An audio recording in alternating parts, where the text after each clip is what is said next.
Hello everyone, welcome back to Study Central. अब business environment का next chapter start करते हैं, वो है प्राइवेटाइजेशन। प्राइवेटाइजेशन बहुत ही इजी चैप्टर है, इसमें से भी 8 मार्क्स के क्वेश्चन पूछ सकते हैं। अब क्वेश्चन क्या पूछेगा, आपको मीनिंग, डेफिनेशन और मेथड्स ऑफ प्राइवेटाइजेशन पूछ सकता है, scope of privatisation, importance, objectives, demerits, merits, ये सब। आज की वीडियो में जो क्वेश्चन हम डील करने वाले हैं वो है meaning of privatisation and methods of privatisation. ठीक है, ये टोटल 8 मार्क्स का क्वेश्चन रहेगा। स्टार्ट करते हैं। अगर मैं आपको मीनिंग की बात करूं तो मीनिंग ये है कि प्राइवेटाइजेशन स्टार्ट हुआ था एक्स यूके के प्राइम मिनिस्टर थे, उनके द्वारा। उन्होंने ये वर्ड बोला था 1979 में, प्राइवेटाइजेशन, और धीरे से ये word all over the world फैल गया। और इंडिया में ये वर्ड जब न्यू इकोनॉमिक पॉलिसी आई थी 1991 में, तब ये वर्ड पाया गया। ठीक है, अब इसका मतलब कि अब प्राइवेटाइजेशन का मतलब क्या होगा।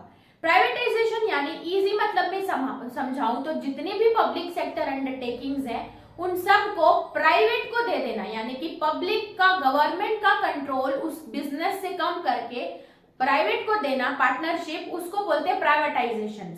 यानी कि जितनी भी कंपनीज अब गवर्नमेंट चला रही थी अब वो पूरी प्राइवेट करेगी तो उनको प्राइवेटाइजेशन बोला जाता है। ठीक है, तो ये बेसिक मीनिंग थी। अब देखते हैं आप लिखेंगे कैसे। तो फर्स्ट जो मैंने हिस्ट्री बताई, ये एक इकोनॉमिक कंसेप्ट है, इकोनॉमी में ही पढ़ते हैं ना हम लोग, जब 12th में भी पढ़े होंगे। मिस्टर थैचर नाम के एक व्यक्ति ने 1979 में ये वर्ड बोला था। अब इंडिया में क्या हुआ, इंडियन प्राइवेटाइजेशन स्टार्टेड कब, 1991, जब न्यू इकोनॉमिक पॉलिसी आई थी ना, तब आया था। उसके बाद इसका मतलब डिफरेंट थिंग्स टू डिफरेंट, अगर हम लोग सिंपल मीनिंग में देखें तो different things to different peoples, हर किसी को अलग अलग मिलना है।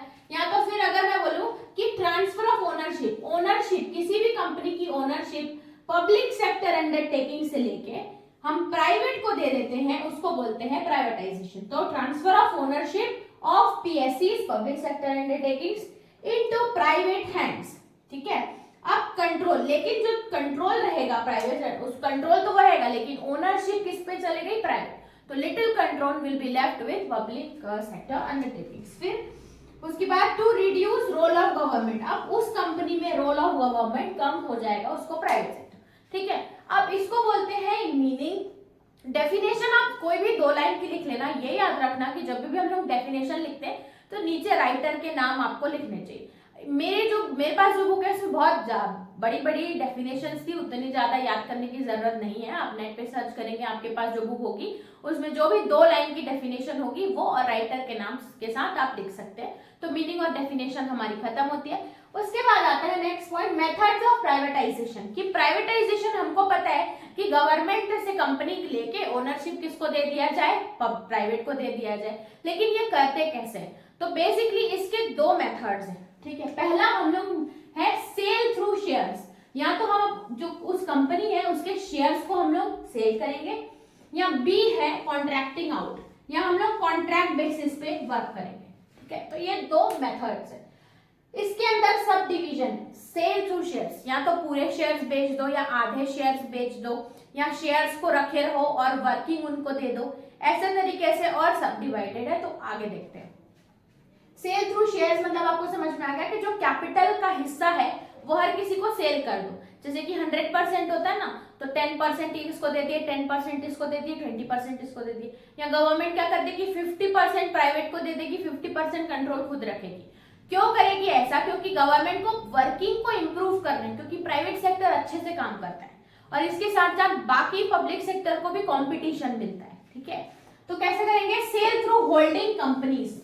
होल्डिंग कंपनीज यानी कि कंपनी को मैं पकड़ के रखी हूं लेकिन उसकी जो वर्किंग है या उसके जो शेयर्स है वो बेच दूं, स्टिल मेरे पास कंट्रोल है। उसके बाद टोटल सेल ऑफ शेयर्स, मैंने पूरे शेयर्स बेच दिए, एक मेथड ये कर सकती हूँ। फिर पार्शियल सेल ऑफ शेयर्स, उस पब्लिक सेक्टर अंडरटेकिंग के आधे शेयर्स मैंने प्राइवेट कर दिए, प्राइवेटाइजेशन। या बाय ट्रेड सेल का मतलब होता है कि पूरी वर्किंग वो कर रहा है लेकिन वो ओनरशिप स्टिल अभी गवर्नमेंट के, वर्किंग इसलिए कर रहा है ताकि कंपटीशन अराइज हो, क्वालिटी ऑफ वर्क हो।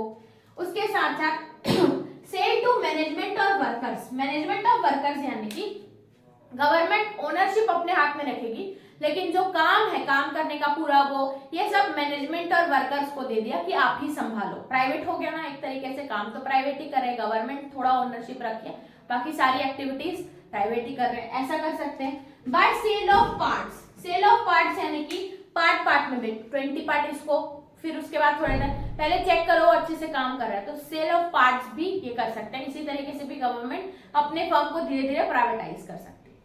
नेक्स्ट पार्ट है कॉन्ट्रैक्टिंग आउट। कॉन्ट्रैक्टिंग आउट मतलब कॉन्ट्रैक्ट बेसिस पे वर्क देना कि आप 6 मंथ्स तक करो, 7 मंथ्स तक करो, फिर हम आपको दे देंगे। इससे क्या होगा, आधा काम वो लोग कॉन्ट्रैक्ट बेसिस पे करेंगे, आधा पब्लिक सेक्टर के एम्प्लॉयज करेंगे। इस केस में पब्लिक सेक्टर एम्प्लॉयज को एक कंपटीशन मिलेगा, प्लस इधर वो काम कर रहे हैं तो उनको आइडियाज भी मिलेंगे। कंपटीशन अराइज होने के साथ साथ क्वालिटी इंप्रूव होगी और बहुत सारी चीजें हो सकती है कि प्राइवेट सेक्टर काम कर रहा है तो अलग ही क्वालिटी मिल सकती है। ठीक है, तो ये था हमारा complete answer, privatisation meaning, definition and methods of privatisation. इस चैप्टर का नेक्स्ट पार्ट या नेक्स्ट टॉपिक डिस्कस करते हैं नेक्स्ट वीडियो में। तब तक के लिए थैंक्स फॉर